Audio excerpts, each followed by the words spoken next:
are back. You're listening to You Would Think, the Philadelphia Flyers podcast. I'm your host, Kyle Collington, and joining me, as always, Kevin Durso. Kevin, how are you? Doing well. How are you?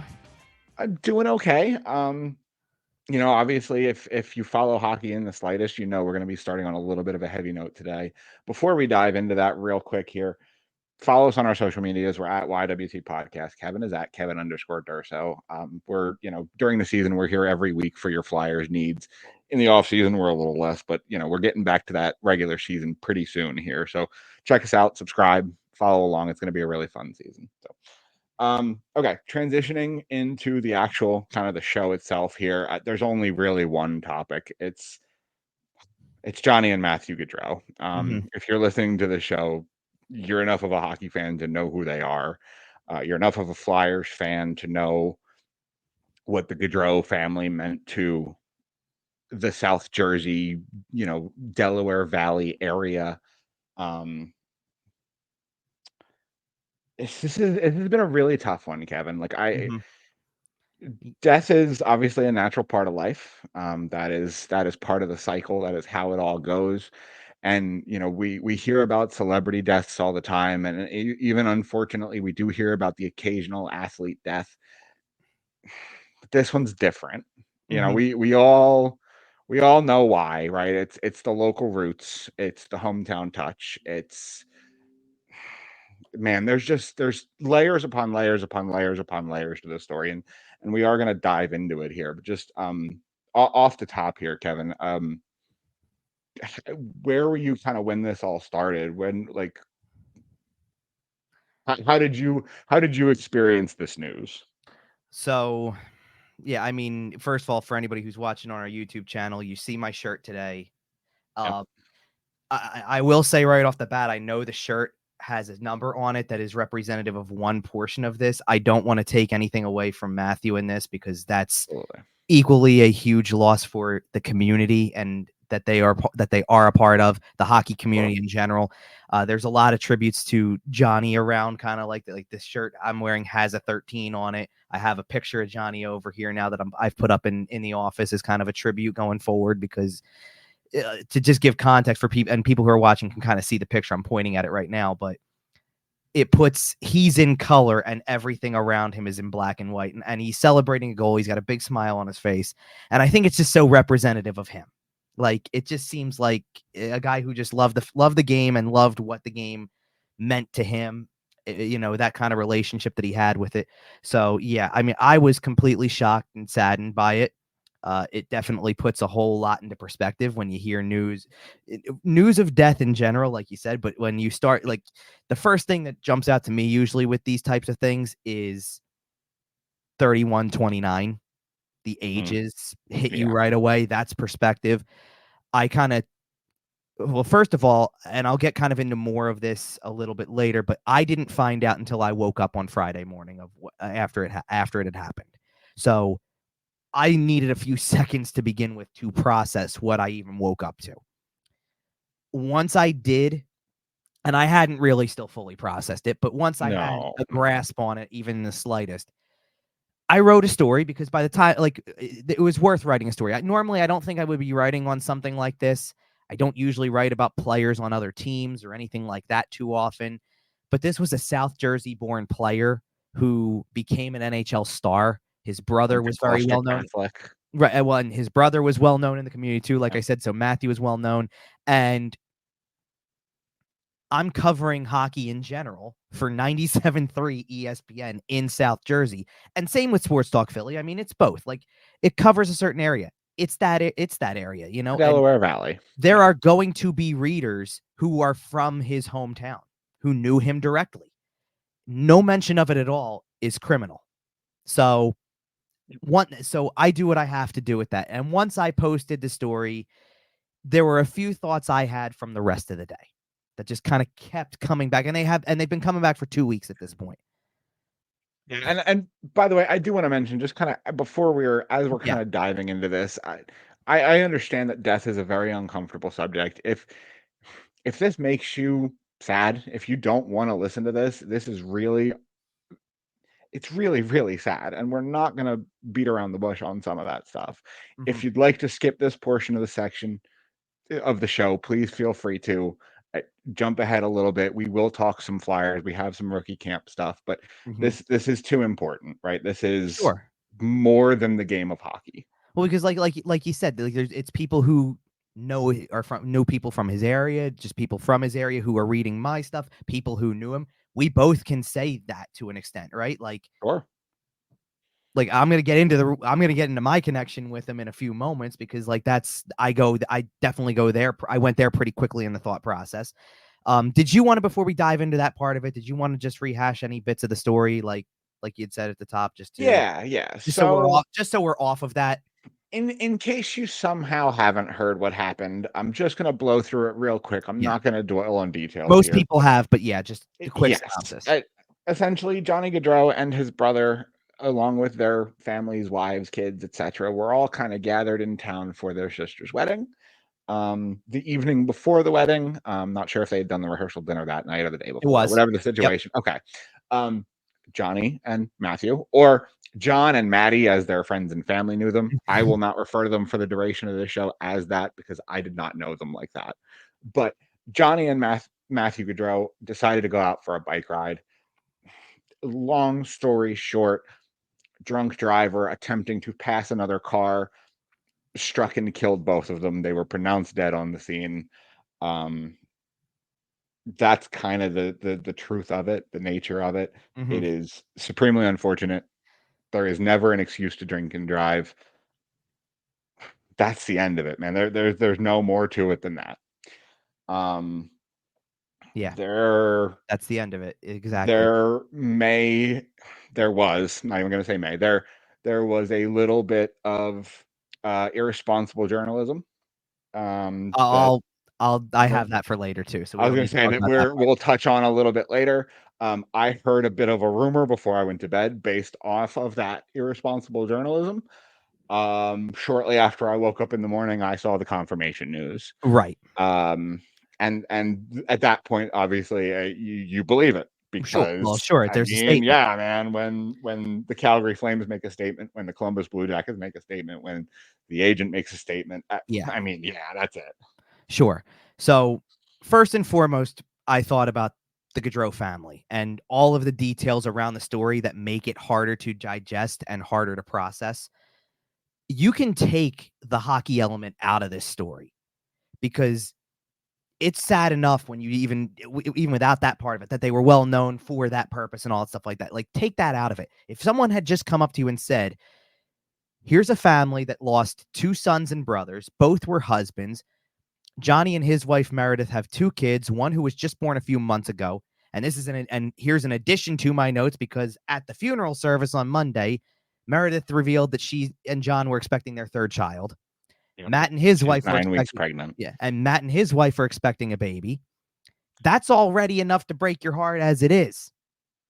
And then you add the part where their sister Katie was getting married on the Friday that the news comes out and is made official. This was after the rehearsal dinner. So that's even more heartbreaking that you're there for, you're there for this happy occasion. It's supposed to be their sister's best day of her life. And now it's the worst day immediately. And so right away, I think of them, and I know there is no way that I can remotely comprehend what they are going through. There's no way for me to comprehend the strength that both Meredith and Madeline, Johnny and Matt's widows, had Incredible to woman. deliver such moving and inspired eulogies at that funeral. Yeah. I watched the whole thing and I was glued. Just Yeah. I that was more than anything. When they were the ones who got up to speak, I wanted to hear what they were going to say, and Incredibly it strong was women. absolutely. Then I started to shift from, like, obviously thinking of the film, and that, oh, by the way, this extends beyond like some of the names I mentioned, because like if you knew about these two brothers, you knew about their father. You knew about Guy Gaudreau. I've heard about Coach Guy so many times talking to people who have any connection to that area. And Listen, as someone who grew up in Washington Township, the home yeah, of Hollydale Ice Arena, uh-huh. You know the name Gaudreau. An absolute legend of the area, absolutely. And so you think about his parents, you think like everything like that. It's just there's another sister in the family too, so it's just heartbreaking. The whole thing is heartbreaking for them, and like I said, there's no way to comprehend what they are going through. Then I started to think about the hockey community and the friends within that the Gaudreau brothers have. One of the first people I thought of was Hunter Brody, because Broads and I did a podcast in 2021 where we would have Johnny on once a week, and he was so easy to talk to, always a nice guy, and this was just from a few brief conversations. I never personally met him. I never got to talk to him much more beyond that type of stuff, but you could tell what kind of character he had, even from just 10, 15 minutes of chatting really quick, on a few occasions. You just knew. Broads had grown up playing with the Gaudreaus. He was friends with them. It turned out, and I have more on like some of the other people that kind of in the community that are, but I was crushed for Broads because he was closer to Matt than he was to John. And I think that's just partially by proximity, that John went off and became an NHL star. He's playing in Calgary. He's playing in Columbus. I went to Boston College for 4 years, right? He'd come home regularly. Like you heard, if you heard anything from the funeral services, they were frequenters of the shore, things like that. Like they would come back and do the shore over the summers because that's where they wanted to be. It was where the family was, right? But sure, I think that was Jersey Shore in the part summer. Sure, but I think that's where like that closeness with Matt came from, because Matt was more local throughout the course of this, and sure. His career was more of a minor league career from a hockey playing standpoint. He was starting to coach at locally, working his way up after through he was done. Gloucester Catholic. Yeah.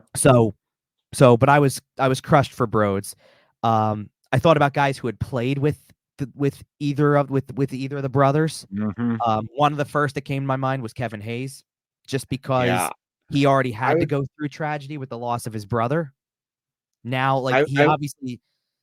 Go ahead. Sorry, I would be remiss if I didn't give a lighthearted mention to the Johnny Gaudreau tampering committee.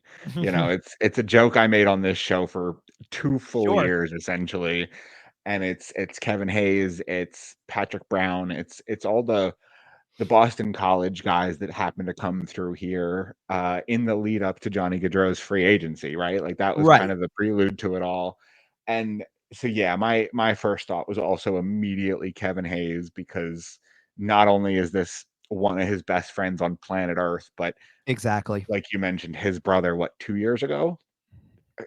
Come on, something like man. that. Yeah, I wasn't the biggest fan of the guy in a Flyers jersey, but I feel for that person, because it's exactly that. He had it's the closeness of relationship he had with John to begin with, and then on top of it, to sit there and go, how much more can this poor guy take on a human level? Man. How much more can you take? So I thought of him. I thought of Cam Atkinson. I thought of any player who is on the Columbus Blue Jackets that was also part of the team in 21-22 when Matisse Kivlenieks was killed over the summer. And had the layers to this story are awful. And so the immediate guys that came to my mind anyway were Elvis Merzlikins or Boone Jenner or Zach Werenski. Like those guys already had to go through this once before with a fallen teammate, and now you have to again. I thought about Sean Monahan, who had just signed in Columbus recently and was about to play with Johnny again. And he was so excited. Day before this all happened and came out, or I think it was the day that the actual tragedy happened. And the news came out the next day. He was on a podcast that was released and expressed that very excitement. And Sean Monahan was looking forward to reviving his career with Johnny Gaudreau. I thought of people connected to the organization, the Columbus organization, like John Davidson, or even people who are not with the organization now that had something to do with Johnny being there in the first place. So like Jarmo Kekalainen, like the general manager who was GM of the team, obviously, when the Kivlenieks accident happened and tragedy happened, and now brought Johnny there. He was still GM when Johnny signed, and now that happens. And when I watched the funeral services, I was it was streamed, so I was at home. I wasn't gonna believe me. I didn't have that kind of closeness to show up and do something with it. So I saw a lot of those faces. Hayes and Monahan were pallbearers for John. I read somewhere that Andrew Mangiapane was as well. Okay. Broads was a pallbearer for Matt. So was another close friend of theirs, Eric Robinson, who played in Columbus for a time. Yep. I believe the last place he was Buffalo, if I'm not mistaken. But he's That an sounds about right. active NHL player. So there was already a lot on my mind just thinking about all that stuff. And like you saw just like in that little span that I just gave, it's all over the place. It's, oh, I picked up on this from the funeral. Like I saw this face that I recognized, and it makes you feel horrible for what that person's feeling in this moment about the friend that they just lost, or, you know, anything like that. And so it goes all over the place. Like this is from the start of this to now. And there was already a lot in my mind just thinking of that. I'm really glad, and this is what you had alluded to earlier, I'm really glad I didn't watch this unfold in real time. I actually happened to be up pretty late the night before, like after midnight. And I actually was sitting online like I do sometimes, and I saw that Johnny Gaudreau's name was trending on Twitter. And I didn't bother to click on it because I figured it's probably just some pointless argument about where he's playing or why he isn't on this team or blah, when he's blah, getting traded to the Flyers or right. Like 90% of the stuff is on Twitter, right? Especially in late August. And the thing is that sometimes you see a name pop up on trending and you click because you're going, what happened? And that's what you get. I don't know why I didn't bother to do that and to have that, to be able to even see what was out there. But I'm glad I didn't.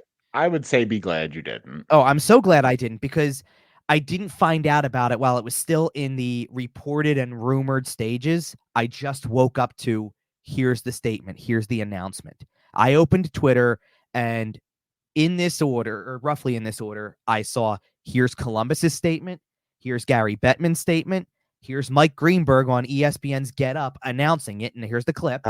Man, that's heartbreaking. That was heartbreaking. It is, but like, you see where I'm going with this. It was all already official, because the way that it played out was handled very poorly. Very unofficial.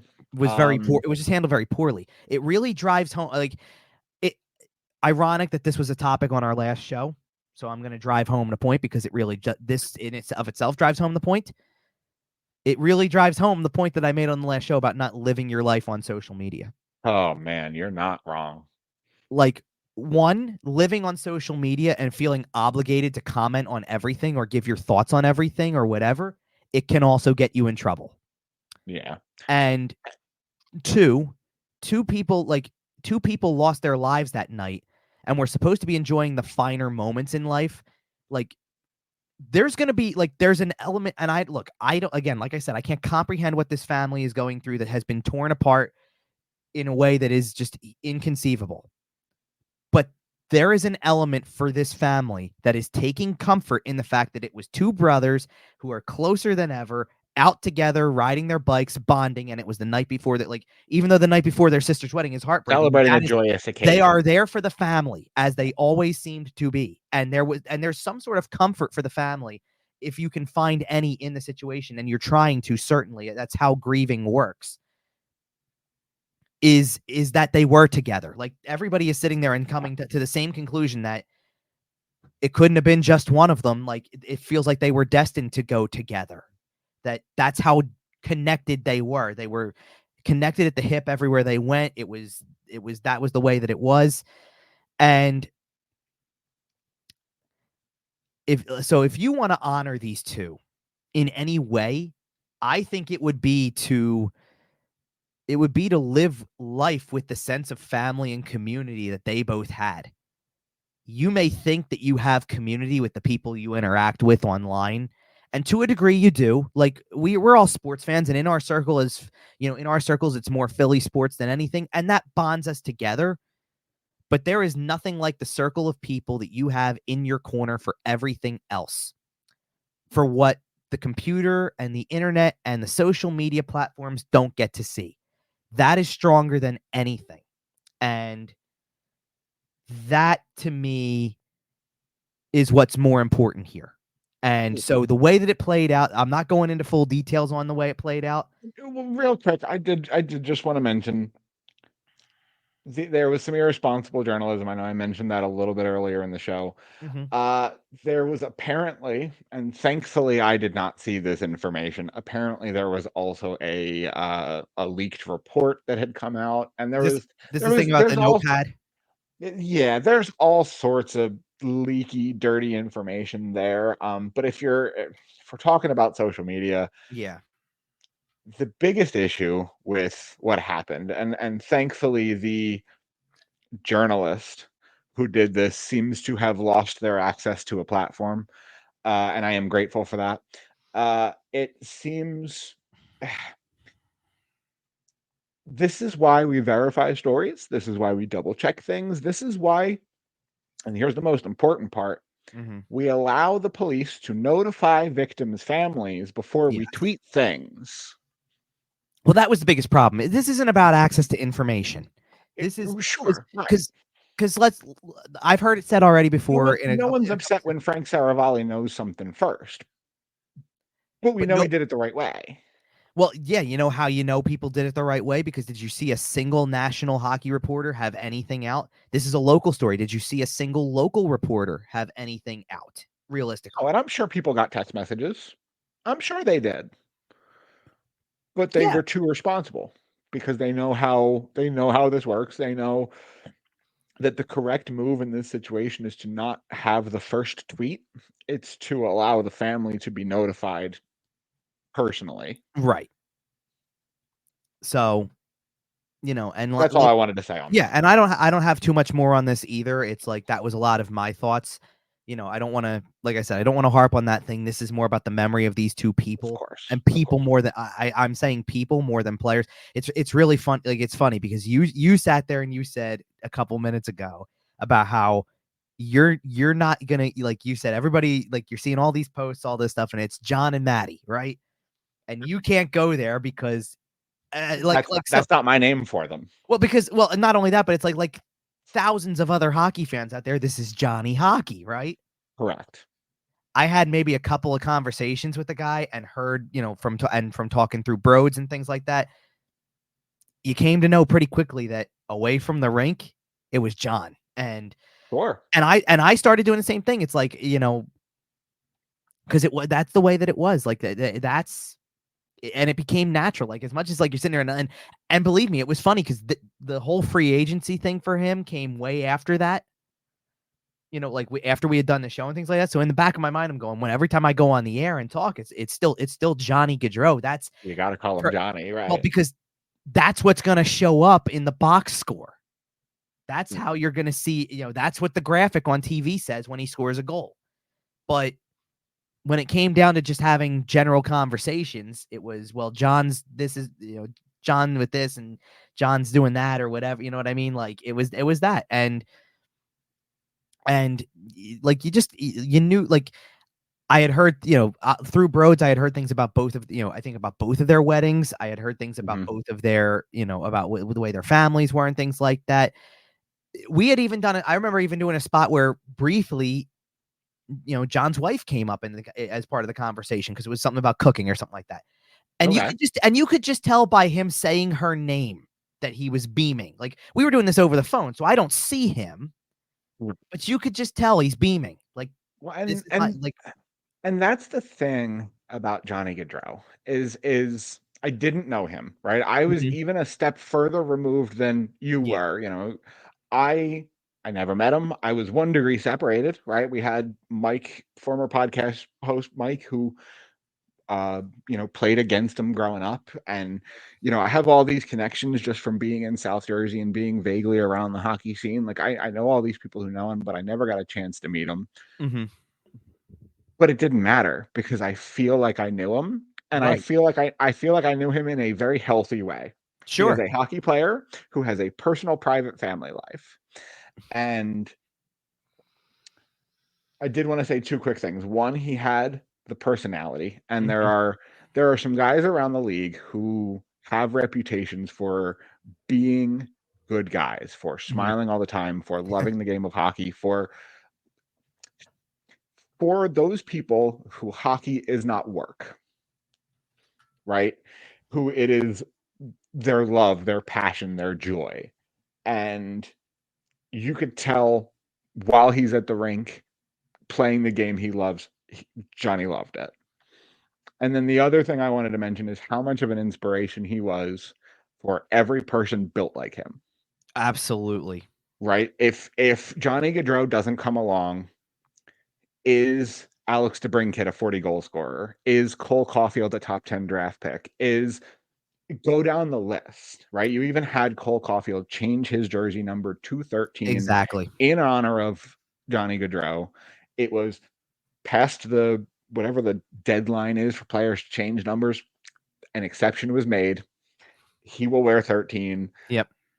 Going forward, he said he had worn it growing up in honor, in honor of Johnny Gaudreau, and now he will do so in remembrance of Johnny Gaudreau. Now you watch, he's scoring at least 40 this year. Oh man, I hope he scores 13 goals a game. By the way, here's another footnote for you to kind of categorize what kind of player and person Johnny was on the ice. He's changed the game. Well, here's to categorize one for you too, because you said something about the personality and always a smile and all stuff like that. Let's not forget the guy won the Lady Byng Trophy. Sure. Which is exactly, which everybody knows what it's for. It's about it's good sportsmanship. And more importantly, gentlemanly conduct. Do you need any more of a, more importantly than that, Jake Voracek grabbed him at that All-Star Skills comp. I'm glad you said that. I was going to bring that up. I love that clip so much because it's perfect for Jake. Yeah. It's perfect for Johnny. It's an awesome clip. I've watched it like 8 times in the last week. There's a still shot of it too, where the smiles on both of their faces just beaming. It's perfect. I know exactly the one. Yeah. It's so good. It's perfect. And you think about stuff like that too. Exactly. So yeah, I mean, and that's like, because of the local tie, like this is one of the other things that made me think of is that there's certain elements of stories like this where you kind of feel like you remember where you were when you found out about it. Like there's not a ton of athlete deaths that I can think of where that kind of comes up like this. Like the first one that comes to mind immediately in this area is a lot of people will be able to tell you where they were when they found out about Pelle Lindbergh. A lot of people will be able to, for me, one of the ones most recently that I can remember is I still remember the feeling I had when I found out about Roy Halladay and that connection to Philadelphia. Yep. That's a good one. Yeah. So but there's things like that where it hits you a certain way because of a connection of some kind, whether it was playing for your team and it just hits you with that sinking feeling, or in this case, he never played for the Flyers. He never played for the team that most people that I'm connected to root for. Yeah, but if you had told me he played 6 more NHL years, I would have bet he would have. Well, and regardless of whether or not that would have happened, it didn't matter whether he played for them or not. He represented an entire area just by being in the league in general, by changing the game. He put South Jersey hockey on the map. Exactly. That's it. I don't know if there have been any other products of South Jersey since Johnny. I mean, there's a handful to go off of right away. I mean, Tony Diaz had a career for a little, and he's out of that. I know. But there's Bobby Ryan. Okay. Bobby Ryan was another big one, but I think I'd be willing to bet within the next 10 years or so, you'll have the kids that grew up watching Johnny, and I think you'll see a boom. Well, and I think you're right about the part with his influence on the game in terms of being built the way he was and being able to say, look, you're right. Look at your Cole Caulfields. Look at your Alex DeBrincats, guys like that. That a viable roster spot again. I mean, he was hardly the first. You got a perfect example in Philadelphia to speak of. Danny Briere did it too, and put that size thing on there. But to have it now done with such regularity, I think. And how many guys come out of college like that? Sure. How many guys who are built like him are the best college player in the country? Win the Hobie Baker Award. It doesn't happen like that, and it did for him because he was that good of a player. And No, like, no. Was he in the stratosphere of the McDavids and the Matthews? No, but he had his moments. Like, I think to me, like one of the like one of the lasting images I'll remember in terms of one of the goals he scored was that Game 7 goal against Dallas. That Oh is one of man, like the crowning playoff moments that he'll have in his career. that Is goal is that moment? so good. That goal is And I mean when so and I good. mean when you go look back at his stats too over the years, he was nearly a point per game player. Oh yeah, and in an era where there were not a ton of point per game players. Certainly not when he came up. Exactly. It was growing when he was like in the most recent years, obviously, but yeah, certainly not when he came up was it like that. It was a lot tougher at that time. Like, yeah, and Yep. but like, Unfortunately, it is always difficult to kind of yeah, transition out of topics yeah, like you're these. like I just sitting here want to make going, sure how do we move on? was there anything else that you wanted to address? I just want to make sure. Obviously, we do want to send our condolences, our well wishes, our thoughts, prayers, feelings, concern, care, all Mhm. of the emotions to the Gaudreau family, to the NHL extended family, to the South Jersey hockey extended Yeah, family, to the Hollydale Arena, everybody, yep, everybody, everybody, everybody. Like you said, Johnny and his wife had 2 kids, and Meredith announced yesterday that she was pregnant with their third. Matthew and his wife were expecting their first. It's a heartbreaking situation for all those mhm. involved, of course, but uh, I I think the one we thing that do wish them we do wish them the best. of course, and I Yeah, echo that 1,000%. I kind of shared stuff sporadically throughout this thing. Again, I think the one thing that I want to echo here because we just spent a lot of time on Johnny stories for a second here because of like course. his career played out maybe more in the public eye than Matthews did. Like I said, kind of at the top, I want to make sure like we need to make sure that Matthew gets Absolutely. all the attention here too in this because that's the bond that they had. Matthew was a really good hockey player in his own right. And was in the process of getting ready to give back to his hockey community, right? We Exactly. talked about Like, coaching. He had taken a job with Gloucester Catholic. He's working his way up through the coaching ranks and doing more to strengthen the local hockey scene, and he deserves recognition for that as well. sure. Absolutely. And he had a very successful minor league career that did also Absolutely. cross paths with the Flyers organization briefly. He was a Reading Royal Was a Reading Royal. for a Yep. time. I believe some people said that was the best he'd ever played in the minors was when he was with the Reading Royals. It was one of his best seasons ever. I So bet. like there you go. And like so I just want to make sure that that part's not overshadowed because Absolutely. a Yes, lot sir. of people turn to the Johnny side of it because that's he was an NHL star, and there's no Yep. denying that. But like the Johnny would sit there and even probably say that those two were equals in that family in terms of the impact that they have. That's how tight knit their family was. They were equals, and He'd probably tell you Matthew was ahead of him, frankly. he would. Yeah, I mean that's But the way they are. That's the way that that family is. It yeah. seems like, and And you can tell, like I said, you could tell that by talking to John on occasion. Like that's the type of person John was to be able to sit there and everything was like that. And I so like I said, I just want them to be recognized as equals. I will throw out, by the way, and you know what? I don't know if it's still open or not. I'd have to go check, but there was a GoFundMe account going around for Madeline Incredible. and Trip, their son who's yet to be born, obviously. But that thing took off like gangbusters. It was up to I don't even know if it's how much further. I saw it over 540,000. That's where I last saw it, and that's why I said I'm gonna go kind of see if I can't It find might the be link. down, but Well, that's why I'm saying uh, I want to see if it's still open because if it is, it's obviously a very worthy thing uh and absolutely give to to. share that Obviously, out, and yeah. And I trust that the NHL community as a whole is, and I've seen a ton of them donating, but I trust that even beyond that, they it are is. receiving help, and that is good to say. So update, it is still open. So we will put the link in the description, and it's up over $770,000. That is awesome. Okay. Yep. So There you go. we are gonna leave it there. Once again, condolences to the Gaudreau family. We do wish them our best. Rest in peace to Johnny Gaudreau and Matthew Gaudreau. Yep. Okay. And we do have a little bit of Flyers talk. Like I said, there's really not an easy way to do this, so I do just kind of have to hit a hard left turn. There's not, and by the way, Yep. like, not to keep going on from the previous thing, but this is Yeah, another yeah. thing. This is another thing that made it tough too, is that you are getting to the dawning of the new We're season, gearing up to the hockey season. and you're gearing up for that, and that, like, that does bring a level of excitement. Like, you start to get energized. We haven't seen players on the ice yet, obviously, so we're getting closer to that. Hell, for what it's worth, I saw a picture of, I guess it would have been one of the informal skates that some of the vets are doing right now from Voorhees, and like Scott Lawton's pictured, and I saw like a couple other. I'd have to go find the actual thing to show that, but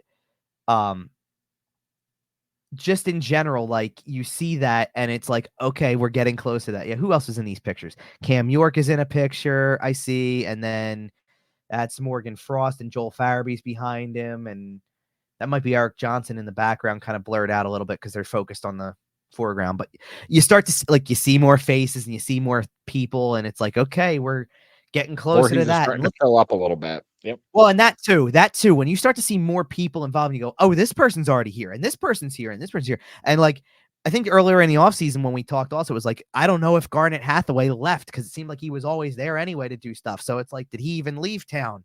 You know, stuff like He that. definitely And bought a place in Woodbury. Like, I don't know for sure, but no, is that Garnet Hathaway's kind of town? yeah. Family guy, you know. Yeah. Woodbury's a nice little family town. Yeah, absolutely. Right next So to the highway, easy access to the city. there you Perfect. go.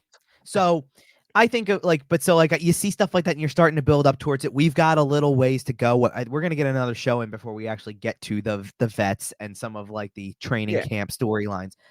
I think more like this is going to be rookie camp. And right now, you know, you're waiting to see who else is on the roster. You're waiting to see who else is, you know, other And guys participating in this you thing. mentioned there were some people here all summer. I remember a couple weeks ago there was a batch of photos that came out. I think it was Cam York, Jamie Drysdale, Tyson Forrester, Joel Farabee. I think somebody else was with them too. So yeah, the guys have definitely been here. You're talking about all the guys that were. I'm trying to remember. They might have actually watched the They development were camp watching. They scrimmage. were watching Dev Camp. Yeah, absolutely. Sure. Well, Yeah. then that, I'm pretty sure it Oh, I was think it was almost. Cam York. Well, no, but I'm pretty sure it was almost the entire group that you just mentioned was also at the Phillies game the night Matvei Michkov threw out the first pitch. Like, That's really funny. that Yeah, whole they group of all guys follow each showed up. other on Instagram. Like Yeah, that's the Matvey group. That's the Matvey friend group. the Matvei group. All those guys That's have Duolingo Russian going on their phone right that's now. so that's the guy that's getting roped into the whatever it is, the Mexican vacation that they all took, the trip to Cabo or whatever it is, Man, when you the know bye what? week hits, or when actually it's not the bye week this year, is it? It's going to be Four Nations, isn't it? You know what that is? What's that? That's your core. You hope so. I mean, there's names in there that That's we've your had locker questions. room. I mean, there's names in there that we've had questions about. You're right. I think you hope so. Your York, I think your York Drysdale pairing, and your it looks like that Forster group is a Michkov. little vibey. If Forster, Michkov, Farabee ends up being a line, Ooh, that would be interesting. I mean, like I don't know someone's if got to play Forster's center playing though. Yeah, center. someone's got to It play would be center. Forster in that situation, but that's a you change on the fly to that line. You don't put that line out there on a whistle. I mean, I will give you this. That's an interesting enough line combination that it leaves you Couturier, Tippett, Konechny. Uh-huh. So I hear you there. That's a really good second line. For what it's worth, and I've been saying this for a while, and maybe the interchangeable part here is Farabee for me, or is that who we said? Okay. Yeah, Yeah. Farabee was the other part of it, because I think you have to try at some point. You have to try Forster on a line with Michkov for Forster's forechecking ability. Yes, please. I think that Yes, absolutely please. has to be tried. I wonder if they swap out an F there, and instead of Farabee, it's Frost centering the line. Like, I'm not saying Farabee would have been the center. I'm just saying. Of course. I think I think that's the line I think you may try to go with at the beginning. I think that's probably what they want the second line to be. Yeah.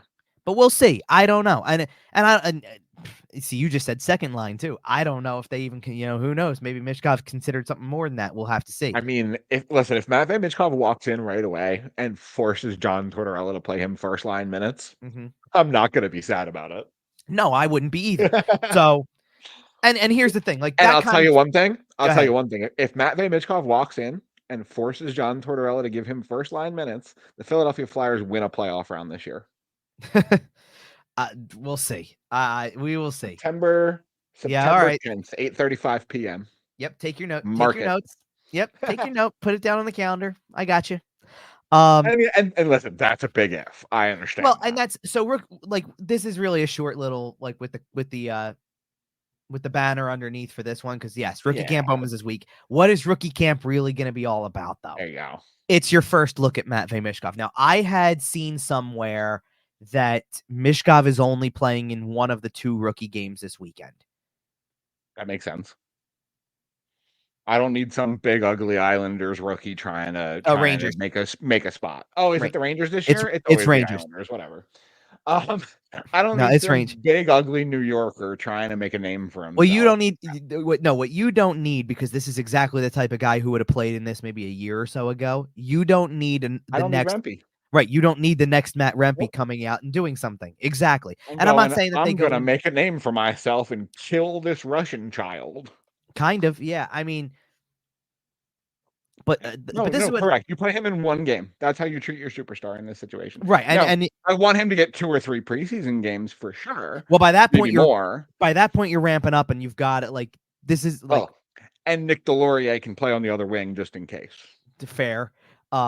See, I was going to say, like, in the preseason, who cares? Well, and in the preseason, this isn't the NFL. You got to get these guys into a few games, and you're going to want to see them. So, especially the kid with no North American ice time. Sure. All right. So you got that part of this. I don't really want to touch on the Kolosov stuff too much, because it's mostly the same. The only thing that we've got now is 1,000 times. Well, the only thing we've got now is here. You're not here. No, but that's the only thing we've got. Is it sounds more and more like that's an official thing that he won't be reporting. Right, that he won't be reporting, but remains to be seen. And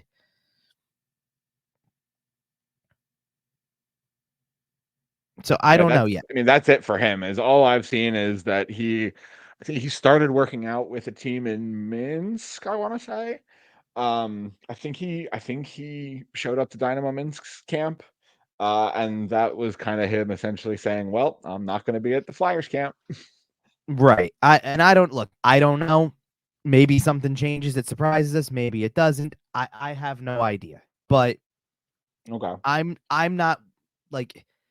I'm not saying I'm not worried about it. Like I said, there's an element for me with this one, though, where,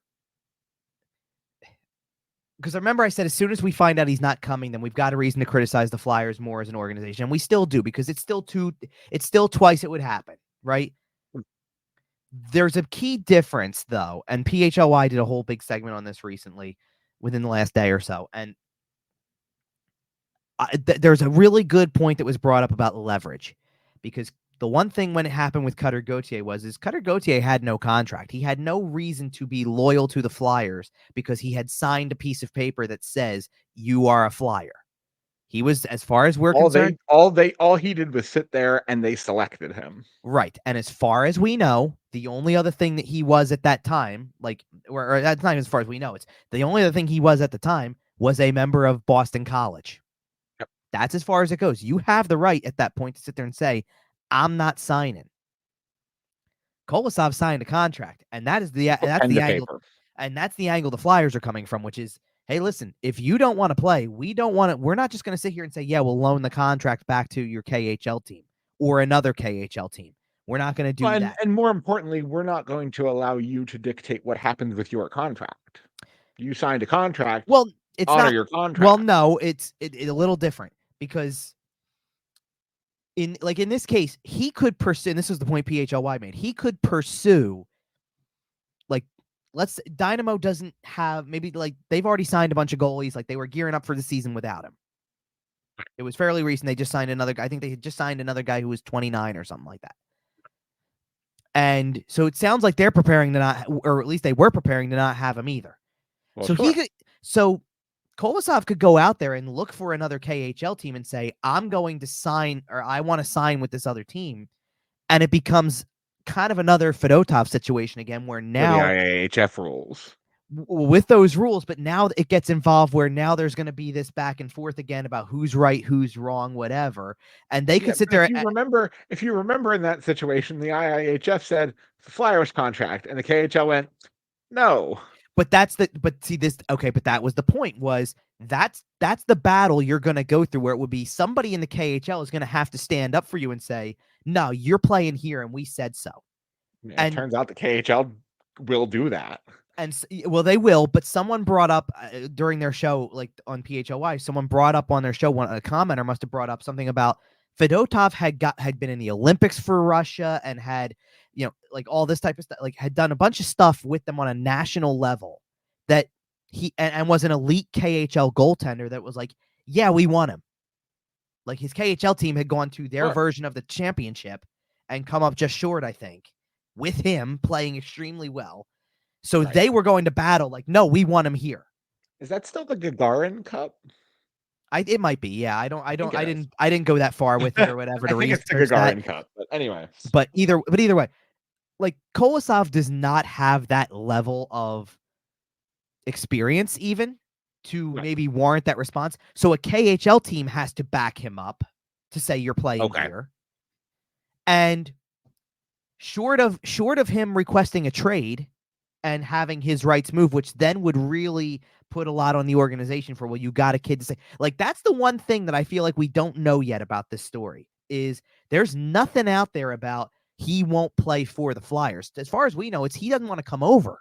It's a homesick thing is kind of the idea. He just wants to be back, like either in the KHL or somewhere in that general area, right? This is not as much about I think the implication is that it's because he's not going to make the Flyers roster. Well, sure, but like there's a bunch, and that he probably, and it turns out Minsk might be better than Allentown. Is what he's going with. Well, I hear that, but like what I'm saying is that if it was just down to I don't want to be in the minors, every team could tell you belong in the minors for another year. This is what's best for your development. All 31 other teams that he could play for could have the same message because they already have 31. Well, right, and the Flyers also just went out and brought Fedotov over and gave him a 2-year extension with 4 games of experience. And I could understand Kolosov going, whoa, I was in a hotel room in Allentown all by myself all year. What do you mean? Right, but all I'm trying to say is that so far this hasn't been a like, no, I want to sign somewhere else kind of thing, or I wish I was playing somewhere else.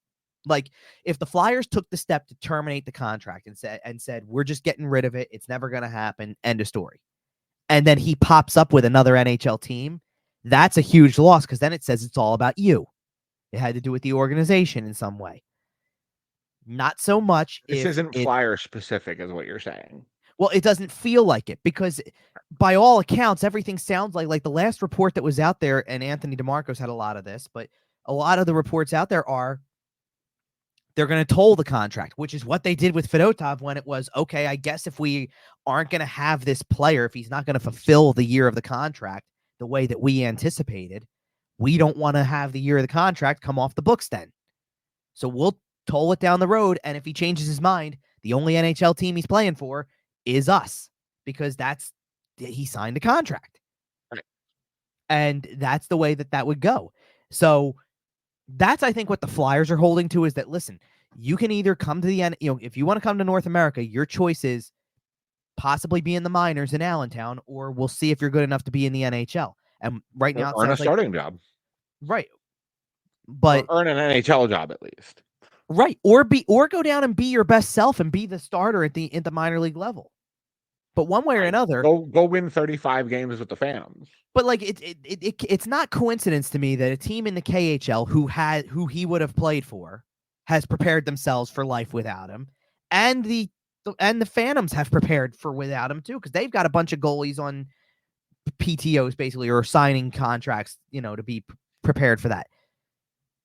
So basically, there's kind of this like stalemate going on where it's like, if you want to play, Ball's in your court. And it kind of falls on the kid if he decides, I don't want to play and I'm just going to try to practice the whole year and not get any gameplay in a crucial year of development for a goalie. That falls on him more than like there's an NHL team saying, you've got a place to play somewhere. It may not be Philly. It might be Allentown. Well, and like I mentioned last time we talked about this, I can't remember if it was last show or 2 shows ago, but at a certain point, if you don't want to be here, and that means, and you're okay with that, and that means that you're not going to be an NHL goalie, all right, man, have fun in Belarus. Right. Like, I don't know what to tell you. Right, and like, I wish you the best, I guess, but like, thanks. I think it's more of a non-story if that's the way it plays out, where it's he just never plays in North America. Then it's he just never plays in North America. If he pops up somewhere else, it feels like everything we've seen from him has been homesick, and every NHL market is not Belarus. Right. So now, you're going to have to get over this homesick thing at some point. But it could also have to do with, like, bring Michkov into this. Look at the red carpet that the Flyers rolled out for Michkov. They show up at the airport. They pick up. Very funny. But you know what I mean. We got Fedotov here. We got, man, the Flyers are going to be so communist. Ed Snyder would hate it. But what I'm getting at is that, like, the president of hockey operations and the general manager went to the airport to pick him up. The general manager is carrying his sticks. Once he's been here for a little bit, his whole family makes it over. His mother's here. His brother is here. And you can understand being in Kolosov's shoes and sitting there going, well, what gives? How come I got the hotel room treatment? You know, where's my even Fedotov, like I said, you bring him over, sign him right away. He's got a place to stay all summer. He goes right into the NHL. Like, I know he's a little bit older and a more accomplished goalie, but you still look at it and go, well, he came from a similar area. What's going on here? Right. And for what it's worth, like Danny Briere in one previous media availability somewhere over the summer had brought up, they offered to get his girlfriend over here at Kolosov's. So, like, he had somebody, but or at least they were going to look into it or something like that. But like, I too, right. Well, I think when they say they offered, it was not in the initial. There was such little time left in the season when it happened. I don't think they were going to those extremes. And then it was, well, listen, if you'll come back, like, what do you want? Do you want family here? Like, what do you want? We'll figure out a way to make it work. And he's just holding out, basically, as far as we know, anyway. Like, and Danny Briere ain't going to tell us, so. No, but it's going to be like, it'll be a question when the time comes, you know, like when camp opens, you'll hear from Danny Briere at some point and it'll come up, but. Oh, he'll get asked about it right away. Yeah. But for now, it still is kind of what it is. It sounds like, you know, without having, like, we don't have a rookie camp roster yet. And I fully believe this is the reason. Like, they don't disagree with you. They're trying to wait to see if he's either going to be on it because they know he's coming over, or he's not going to be on it, and we're going to have our answer either way. But I think they're trying. I don't think they're releasing anything until we have an answer. Speaking of a rookie camp roster, even though we don't have one yet, we kind of know who to expect. Sure. Who do you have your eyes on through this first little rookie camp? Most of the players, the obvious, you know, Matvei Michkov, and most are obvious still, like beyond the Michkov thing, because like I want to see another year of Oliver Bonk, another year of Denver Barkey. It's gonna be the first rookie camp for Jet Lashenko. Want to see what he has. You know, honestly, for Lashenko, this will be a really interesting thing for Lashenko, and it doesn't happen over rookie camp as much. But Bonk and Barkey had such a good rookie camp that they went and had such a good first couple of days of main camp that they got into a preseason game last year just for the experience, just to see an NHL surface with other NHL players on the other side of that lineup. It was a lopsided game. So, like, happens, but they got the experience. And then they went on and had, like, just brilliant seasons with the London Knights. So you have that too, right? I want to see if Lashenko is good enough this early on to at least draw the eye of the Flyers when main camp starts to say, we're putting him in a lineup for main camp for a preseason game. Can he get a preseason game? I think that would be awesome. Another one I of want the to see names Spencer Gill. That's a good one. I had another defenseman in mind because of the sheer number of times his name has come up unprompted. Hunter McDonald's a guy I'm going to watch because it just feels like they are really high on him. And I agree. I want to see kind of for myself that level of it, but also there's going to be something interesting about these rookie games for him too, more than anybody else that I've mentioned so far. And even you by mentioning Gill. Hunter McDonald got games in with the Phantoms last year. So he's going to know that ice surface. He's going to know that building a little bit. He's going to have like something to expect. I wonder if that makes him gives him an upper hand a little bit. Like some of these other guys who come in and play a rookie series or however you want to look at it after having been in the minors at some point. Maybe only for a partial season, but it's something. It's a little something more than what these other guys have. You know, when you're sitting there, perfect way to reference it. You say Spencer Gill. Well, Spencer Gill's coming in with nothing more than, well, you played junior. So yeah, but I want to lock him in a room. I want to lock him in a room with Sam Moran for 5 days and just knowledge dump. Go. Oh, Sam Moran's going to be part of this. Don't you worry. I mean, development coach Sam Moran is going to be all over this, and I love it so much. If you've been listening to the show for a while, you know how much I love Sam Moran. So that is so Spencer Gill's a good one. You know what? Then I'm gonna add an element into that then too, and I'll stick to some of this year's picks more more than last year's. But Jack Berglund's another one who I kind of want to get a look at because I've heard his name a lot over the summer with some of the things he's done internationally.